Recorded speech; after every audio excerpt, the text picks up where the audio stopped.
말씀으로 하루를 시작하는 성도님들을 환영합니다.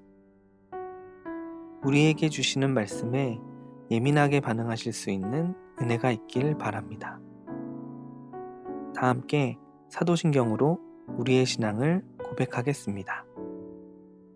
전능하사 천지를 만드신 하나님 아버지를 내가 믿사오며 그 외아들 우리 주 예수 그리스도를 믿사오니 이는 성령으로 잉태하사 동정녀 마리아에게 나시고 본디오 빌라도에게 고난을 받으사 십자가에 못 박혀 죽으시고 장사한 지 사흘 만에 죽은 자 가운데서 다시 살아나시며 하늘에 오르사 전능하신 하나님 우편에 앉아 계시다가 저리로서 산자와 죽은 자를 심판하러 오시리라.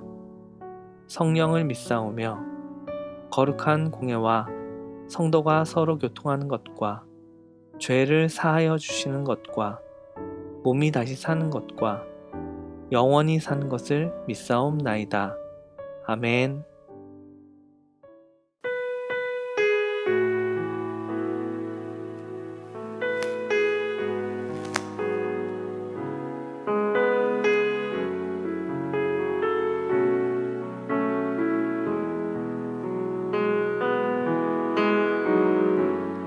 나의 소망 되신 주 주를 바라봅니다.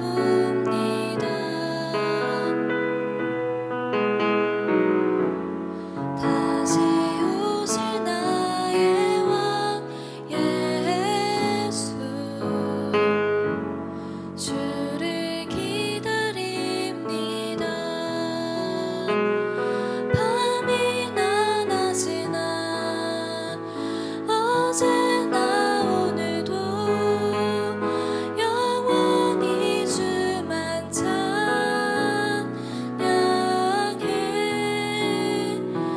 괴롭고 슬플 때 낭망하여 넘어져도 언제나 주만 찬양하겠네.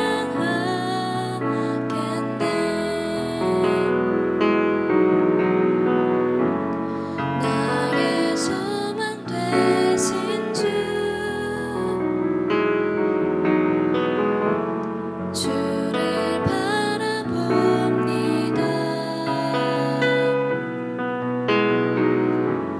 다시 오실 나의 왕 예수 주를 기다립니다. 밤이나 낮이나 어제나 오늘도 영원히 주만 찬양해.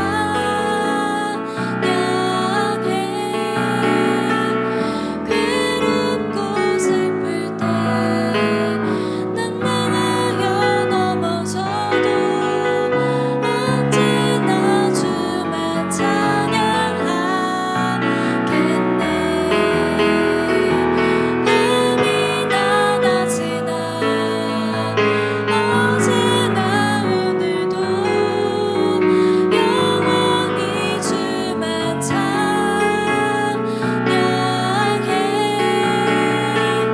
괴롭고 슬플 때 낭망하여 넘어져도 언제나 주만 찬양하겠네.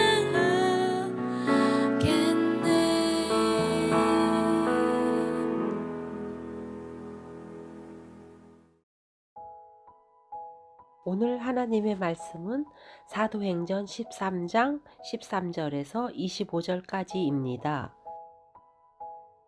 바울과 및 동행하는 사람들이 바보에서 배 타고 밤빌리아에 있는 버가에 이르니 요한은 그들에게서 떠나 예루살렘으로 돌아가고 그들은 버가에서 더 나아가 비시디아 안디옥에 이르러 안식일에 회당에 들어가 앉으니라.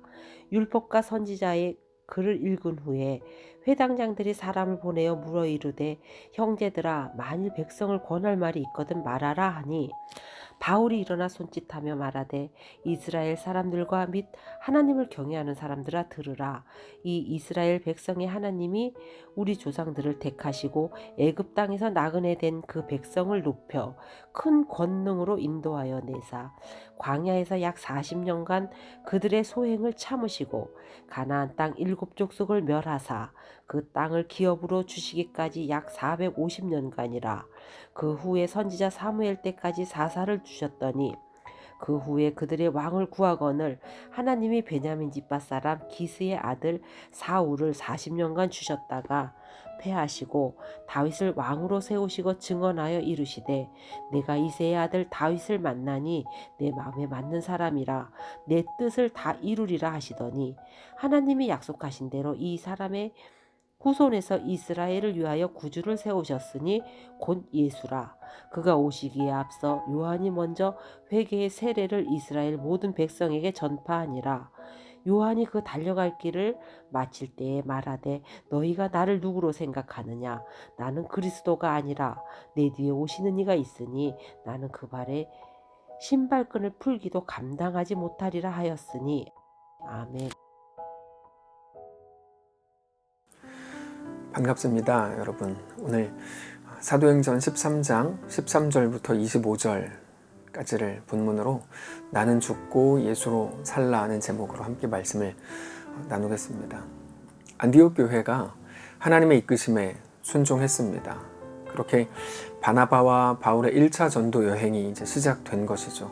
바나바와 바울이 먼저 구브로로 갔다가 살라미로 갔고 바보라는 섬에서 서기오 바울을 만나서 복음을 전합니다. 그리고 나서 밤빌리아에 있는 버가로 갑니다. 그들은 지금 분명한 목적과 어쩌면 굉장히 치밀한 계획 안에서 한 걸음 한 걸음을 조심스럽게 떼고 있는 겁니다. 한 걸음 한 걸음이 굉장히 소중한 겁니다. 근데 오늘 본문을 보면 그들에게 이제 변수가 나타나죠. 그들과 함께하는 전도팀에는 바나바와의 사촌인 마가 요한이라는 사람이 수행원으로 있었는데 아마도 그가 전도 여행이 너무 고되고 힘들었을 것이었는데 그런 이유로 해서 중도에 되돌아가는 일이 일어납니다. 물론 그 이유에 대해서 구체적으로 설명되진 않지만 모두가 그렇게 추측을 합니다. 근데 전도 여행은 우리도 짧게라도 다녀와 보신 분들은 아시겠지만 사실 한 명 한 명이 굉장히 중요한 역할들을 하게 됩니다. 제가 무엇을 할 수 있을지 모르겠어요. 이런 분들이 가끔 계시는데 올해는 못했지만 내년에는 아마 치앙마이 전도 여행을 또다시 하게 될 겁니다. 나타칸 목사님을 이제 만나서 같이 쭉 대화하는 중에 조심스럽게 이번에 반구 학교를 계속 똑같이 진행을 하고 퉁리아오 학교라고 지난번에 마지막으로 다녀왔던 그 산속 학교, 거기가 지금 여러 가지로 힘들다고 하는데, 그래서 황수영 집사님께서 5월 16일에 새로운 학기가 시작되는데, 물론 3월 9일에 출국해서 16일 격리하고 그 치앙마이에 위앙빠빠오 들어가서 또 격리를 하고, 그러면서 이제 수업과 모든 것들을 준비하고, 그러면서 5월 16일에 아마 개학이 돼서 반구 학교와 그렇게 되면 퉁리아오 학교에서도 한국어를 가르치게 될 걸로 이제 이번에 나타칸 목사님 만나서 같이 쭉 조율을 했습니다. 근데 우리가 내년에 되면 또 치앙마이에 들어가서 전도 여행을 하게 될 텐데 많은 분들 참여하시기 바랍니다. 할 일이 너무너무 많습니다. 근데 어쨌든 간에 마가 요한의 이탈이 아마 같이 있던 전도팀에게 큰 충격을 주었을 뿐 아니라 그들의 전도 일정까지도 수정을 해야만 되는 상황이 되었습니다. 조심스럽게 한 걸음 한 걸음을 그렇게 조심스럽게 떼고 있는 그들에게 굉장히 큰 변수가 일어나는 거죠. 그들은 원래 버가라는 도시로 가려고 했습니다. 거기는 큰 도시입니다. 거기 가면 마가 요한이 담당해야 되는 일들이 많이 있었을 것으로 충분히 예상이 됩니다. 근데 그가 빠지면서 버가라는 도시에서의 모든 사역 일정이 중단돼야 했고 그들은 비시디아 안디옥이라는 도시로 다시 떠나게 되죠. 13절입니다. 바울과 및 동행하는 사람들이 바보에서 배 타고 밤빌리아에 있는 버가에 이르니 요한은 그들에게서 떠나 예루살렘으로 돌아가고 14절 그들은 버가에서 더 나아가 비시디아 안디옥에 이르러 안식일에 회당에 들어가 앉으니라. 실망스러웠을 겁니다. 처음에는 마가 요한에게 실망했을 거고 마가 요한의 삼촌인 바나바에게도 실망했을 겁니다. 근데 중요한 거는 이것입니다. 우리에게도 얼마든지 이런 일이 일어날 수 있다는 거죠. 아니 어쩌면 자주 이런 일들이 우리에게 다가옵니다. 중요한 거는 그 일이 왜 일어나는가 중요하죠. 근데 그 일이 왜 일어나는가가 중요한 이유는 다음에 똑같은 일이 반복되지 않게 하기 위해서이고, 그러니까 다음에 어떤 일이 일어날지 모르거든요. 그러니까 정말 중요한 건 뭡니까? 지금 내 앞에 그런 일이 일어났다. 그래서 나는 어떻게 해야 되겠는가가 훨씬 더 중요한 겁니다. 자, 우리 앞에 일어나는 일들에 대해서 그냥 좋아하거나 실망하는 게 전부가 아니라 시각을 조금 바꾸어서 볼 필요가 있습니다. 우리 앞에 일어난 모든 일에 대해서 우리는 하려는 일과 되어진 일로 구분해야 할 수 있는데, 하려는 일이 완성됐다 혹은 하려는 일이 막혔다 이 정도로만 생각을 합니다. 우리가 봐야 되는 시각은 조금 더 넓은 시각이어야 한다는 거야. 하려고 했던 일과 되어진 일, 그럼에도 이루어진 일, 이렇게 구분을 하고 모든 것들을 바라보기 시작하면 상당히 많은 것들을 다르게 보이기 시작합니다. 자, 하려고 했던 일, 하려는 일이 무엇이었습니까? 버가에서 복음을 전하는 거였죠. 근데 일어난 일, 되어진 일은 뭐였죠? 마가가 전도팀을 이탈해가지고 변수가 생긴 거죠. 그래서 더 이상 버가에서 진행하려고 하는 일들을 할 수 없게 된 거예요. 처음에는 느껴지는 대로 이야기하겠죠. 마가 저 나쁜 놈, 마가 막 욕하겠죠. 그러면서 바나바도 막 욕하겠고. 근데 여러분, 아무런 의미가 없는 일이에요. 중요한 건 뭡니까? 지금 그 일이 내 앞에 이루어졌다는 거죠. 되어졌다는 거죠. 그때 우리가 무엇을 해야 되냐는 겁니다. 우리 삶에도 얼마든지 일어날 수 있습니다. 중요한 거는 그때 어떻게 하겠는가. 일반적인 시각으로 보면 하려는 일에 대해서 실패한 겁니다. 그게 맞습니다. 최소한 하려고 했던 부분에 대해서 실패한 게 맞습니다. 근데 성도가 누굽니까? 하나님 나라가 무엇입니까? 하나님 나라의 핵심은 통치권이라고 말씀을 드렸죠. 다시 말해서 내 앞에 일어난 일들에 대해서 하나님의 주권을 인정하는 사람이 바로 하나님 나라의 백성이라는 겁니다. 내 앞에 일어난 일들에 대한 하나님의 주권. 근데 하나님의 통치권이라고 하는 건 내가 원하는 일에 대해서만이 아니라 내가 원하는 일을 하나님이 이렇게 이끌어 가신다, 이런 차원이 아니고 우리 앞에 일어나는 모든 일에 대한 인정입니다. 세상은 그거를 어려워하죠. 당연합니다. 하나님 나라의 백성이 아니니까 그걸 어려워하는 게 맞아요. 자기의 왕이 자기 자신이니까. 근데 성도는 다르죠. 하나님이 왕이신 하나님 나라의 백성이요, 성도요, 그리스도인입니다. 우리가 만일에 우리의 생각과 우리 마음과 우리의 지혜로만 우리의 삶을 완벽하게 이끌어가야 된다고 생각한다면 죄송합니다. 그건 예수를 믿는 게 아닙니다. 예수를 믿는다는 것은 나의 운명과 나의 결국을 바꾸신 우리 하나님을 내 주인님으로, 그래서 우리는 주님이라고 부르잖아요. 내 왕으로 정말로 인정하고 고백하는 겁니다. 우리가 나는 죽고 예수로 산다는 말을 많이 들었습니다. 어떤 의미일까요? 여러분, 오늘 잘 확인하셔야 됩니다. 이제 그리스도인이 됐으니까 성질 좀 죽이고 살아라, 이런 말일까요? 그렇지 않습니다. 여러분, 성질은 죽이십시오. 근데 그 말은 그런 말이 아닙니다. 나는 죽고 예수로 사는 사람이라는 말을 더 쉽게 말하면 하려는 일과 되어진 일, 그 사이에서 내가 계획을 가지고 꿈을 가지고 하려고 했던 일과 내 계획과는 다르게 변수라든지 아무튼 내 앞에 일어난 일, 되어진 일 사이에서, 근데 되어진 일을 다른 말로 하면 하나님이 이끄신 일이거든요. 더 구체적으로 표현하면 하나님이 이끄신 그 길 위에서 내가 오늘 어떻게 해야 되는가를 말하는 겁니다. 내 계획이 틀어지고 내가 원하는 일이 망가졌을 때, 내 생각이 무너졌을 때 그때 어떻게 하겠냐는 거죠. 원치 않는 일이 일어나고 여자친구한테 차이고 사업에 실패하고 병에 걸리고 대학에 떨어지고 넘어졌을 때 하려고 했던 일이 아니잖아요. 되어진 일이잖아요. 그런데 일어난 일이잖아요. 모든 일을 감당하겠다고 나만 믿어달라고 막 큰소리 치던 마가가 더 이상 견디지 못하고 떠난 그 순간, 바울은 그때 온몸에 병이 걸렸습니다. 그래서 비시디아 안디옥으로 간 이유 중에 하나가 이제 몸에 있는 병 때문이었다고 전에 소개를 한번 한 적이 있는데, 온몸에 병이 걸려가지고 더 이상 내가 원했던 내 길을 갈 수 없게 됐을 때, 그렇게 내가 하려는 일을 다 막혔을 때, 성도 여러분, 그때 어떻게 하시겠습니까? 성도의 능력은 그때 발휘됩니다.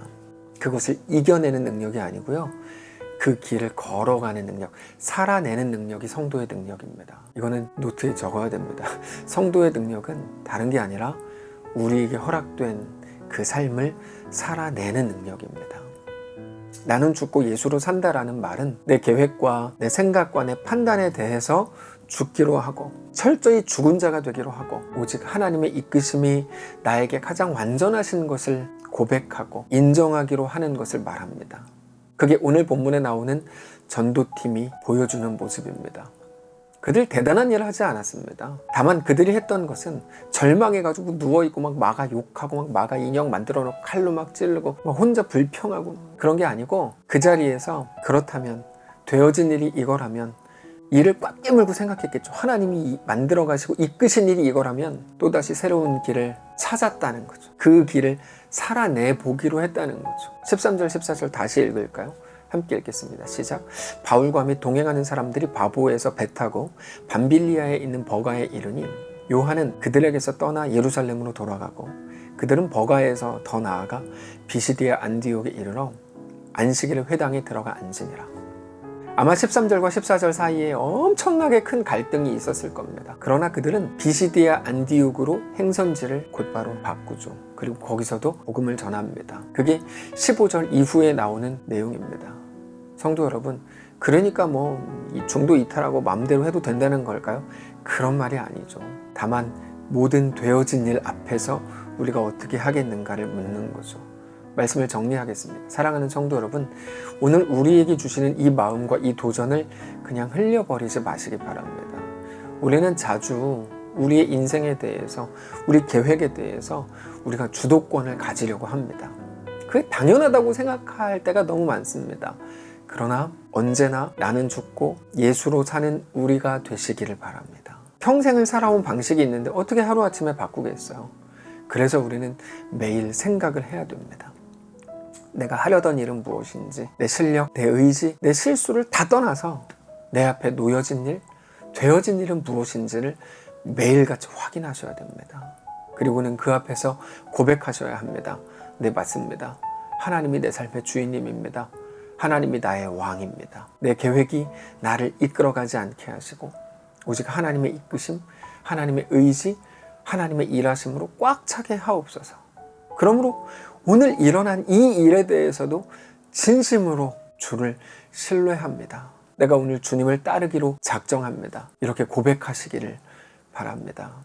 오늘 그렇게 또 내가 주께 속했음을, 하나님이 우리의 왕 되심을 정직히 고백하게 되는 거룩한 날이시기를 주님 이름으로 축복합니다. 한번 기도하겠습니다. 살아계신 하나님, 연약한 우리를 불쌍히 여겨주시고 우리의 연약함은 우리에게 허락된 오늘, 하나님이 이끄신 오늘을 살아낼 힘이 없다는 건데 우리에게 힘을 주시고 살아낼 능력을 허락하시는 그 성도의 능력으로 가득 채워지는 귀한 오늘 하루 되도록 인도하시옵소서.